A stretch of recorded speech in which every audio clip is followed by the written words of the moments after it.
Bismillahirrahmanirrahim. Assalamualaikum warahmatullahi wabarakatuh. Innal hamdalillah nahmaduhu wa nasta'inuhu wa nastaghfiruh wa na'udzubillahi min syururi anfusina wa min sayyiati a'malina may yahdihillahu fala mudhillalah wa may yudlilhu fala hadiyalah. Asyhadu an la ilaha illallah wa asyhadu anna Muhammadan abduhu wa rasuluhu amma ba'du. Perkenalkan, kami dari kelompok 2 yang beranggotakan 4 orang, yang dimana saya sendiri Fauzan sebagai moderator dan ketiga teman saya yaitu ada Amila, Anggun dan juga Dinda. Yang dimana kelompok 2 di sini kami akan mempresentasikan mengenai materi dari alat ukur panjang. Nah, untuk macam-macam alat ukur panjang sendiri ada 4. Yang pertama ada mistar, kedua meteran, ketiga jangka sorong, dan yang terakhir adalah keempat mikrometer skrup. Untuk mistar sendiri memiliki tingkat ketelitian atau ketidakpastian sebesar 0,5 mm. Untuk mistar atau yang biasa kita sebut sebagai penggaris juga cara menggunakannya cukup mudah. Kita hanya perlu meletakkan mistar pada objek yang akan diukur. Nah, dan perlu diperhatikan kembali untuk objek yang akan diukur bahwa tanda 0 yang berada di ujung penggaris atau titik 0 harus berada tepat di benda yang akan diukur. Nah, untuk selanjutnya saya serahkan kepada Anggun untuk melanjutkan presentasi. Terima kasih kepada moderator yang telah mempersilakan kepada saya untuk menjelaskan mengenai meteran dan jangka sorong. Yang pertama, meteran. Prinsip dasar meteran adalah ketelitian yang ada di dalam meteran bahkan sampai 0,5 mm. Cara menggunakan meteran. Alat ini mirip seperti mistar, namun biasanya tidak dapat digunakan untuk menggambar dan memiliki ukuran yang lebih panjang, namun ringkas karena digulung. Yang kedua adalah jangka sorong. Prinsip dasar jangka sorong adalah mempunyai batas ukur sampai 10 cm dengan ketelitiannya 0,1 mm atau 0,01 cm.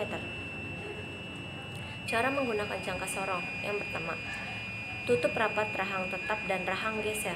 Pastikan agar kedudukan skala berada di 0. Yang kedua, letakkan benda tepatnya di tengah tempat ukur. Yang ketiga, agar skala tidak berubah-ubah, kuncilah jangka sorong dengan cara memutar bagian kunci peluncur. Yang keempat, setelah terkunci, lepaskan benda dari pengukuran jangka sorong. Kemudian, baca pada skala utama dan skala nonius dengan cara mencari garis angka yang segaris antara skala utama dan skala nonius. Cara membaca skala jangka sorong. Yang pertama, amati dan baca skala utamanya adalah 1,4 cm. Yang kedua, skala nonius yang berimpitan tegak lurus dengan cara tanda skala utama adalah garis ke-10. Yang ketiga, mengingat tingkat ketelitian jangka sorong adalah 0,1 mm, maka nilai lebih adalah 10 dikali 0,1 mm sama dengan 1 mm sama dengan 0,1 cm. Yang keempat adalah jadi bacaan jangka sorong adalah 1,4 cm ditambah 0,1 cm sama dengan 1,5 cm. Mungkin pemaparan materi mengenai meteran dan jangka sorong dicukupkan sekian.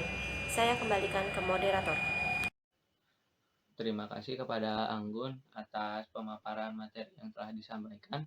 Untuk selanjutnya saya serahkan kepada Amila. Kepada Amila saya persilakan. Terima kasih kepada moderator yang telah mempersilahkan saya untuk memaparkan materi tentang prinsip dasar mikrometer skrup, cara menggunakan mikrometer skrup, dan cara membaca skala mikrometer skrup. Yang pertama yaitu prinsip dasar mikrometer skrup. Mikrometer memiliki ketelitian 0,005 mm digunakan untuk benda kerja pada jarak ukur tertentu yakni 0 sampai 25 mm, 25 mm sampai 50 mm, 50 mm sampai 75 mm dengan tingkat ketelitian 0,01 mm. Yang kedua yaitu cara menggunakan micrometer screw. Ada 5 tahapan untuk menggunakan micrometer screw. Yang pertama, pastikan pengunci dalam keadaan terbuka. Yang kedua, bukalah rahang dengan memutar ke kiri pada skala putar. Yang ketiga, masukkanlah benda yang akan diukur pada rahang dan putar kembali skala putar sampai tepat. Yang keempat, putarlah pengunci hingga skala putar tidak dapat digerakkan. Yang kelima, jika sudah pengukuran, keluarkan benda dan baca hasil pengukuran. Selanjutnya yaitu cara membaca skala micrometer screw. Micrometer screw terbagi menjadi dua, yaitu micrometer analog dan micrometer digital.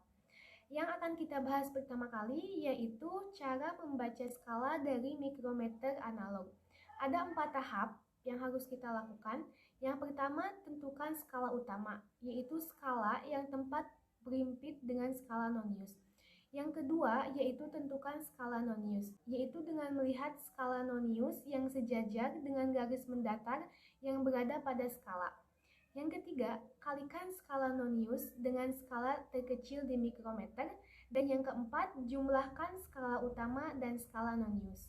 Yang kedua yaitu cara membaca skala mikrometer digital.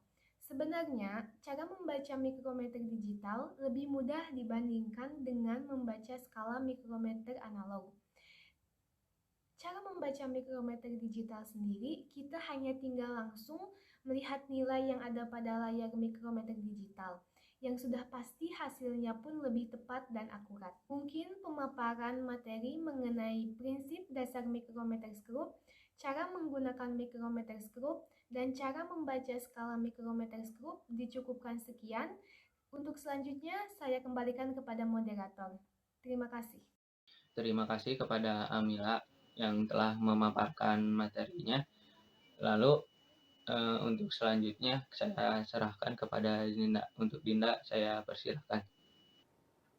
Baik, terima kasih kepada moderator yang telah mempersilahkan kepada saya untuk menjelaskan sedikit materi mengenai standar internasional satuan panjang dan cara merawat alat ukur panjang.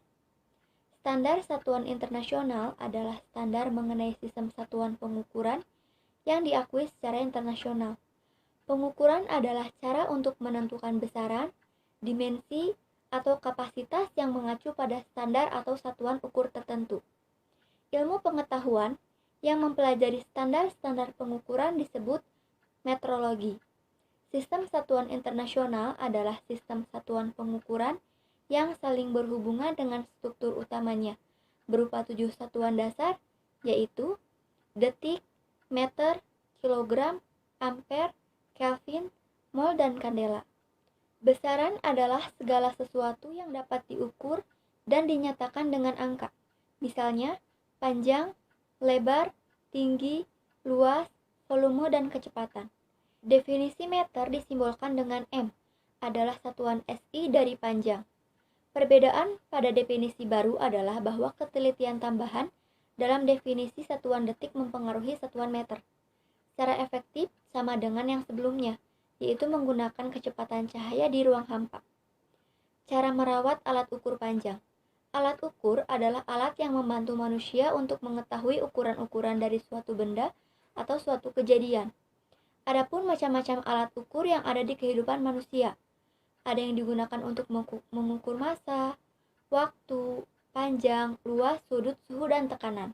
Beberapa cara yang bisa dilakukan untuk merawat alat ukur, yaitu yang pertama, penyimpanan alat ukur di tempat yang tertutup.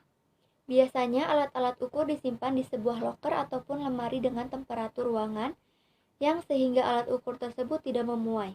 Yang kedua, hindari penempatan alat ukur. Penempatan alat-alat ukur tidak boleh ditumpuk begitu saja, karena setiap benda memiliki massa, jadi bisa saja timbul kerusakan akibat penumpukan alat ukur. Yang ketiga, gunakan cover yang ada.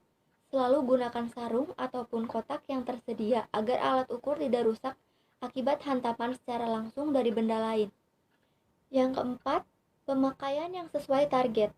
Gunakan alat ukur sesuai dengan cara pemakaian dan instruksi yang ada. Misalnya, sebuah penggaris stainless steel digunakan untuk mengukur ukuran suatu benda, bukan untuk dijadikan pengganti pisau. Yang kelima, hindari benturan keras. Usahakan agar alat ukur tidak terjatuh dan menghantam benda keras yang ada di bawah. Yang keenam, hindari alat ukur dari benda kecil. Selalu membersihkan alat ukur dari pasir atau potongan-potongan besi sebelum menyimpannya di tempat penyimpanan alat ukur tersebut. Yang ketujuh, perawatan secara berkala.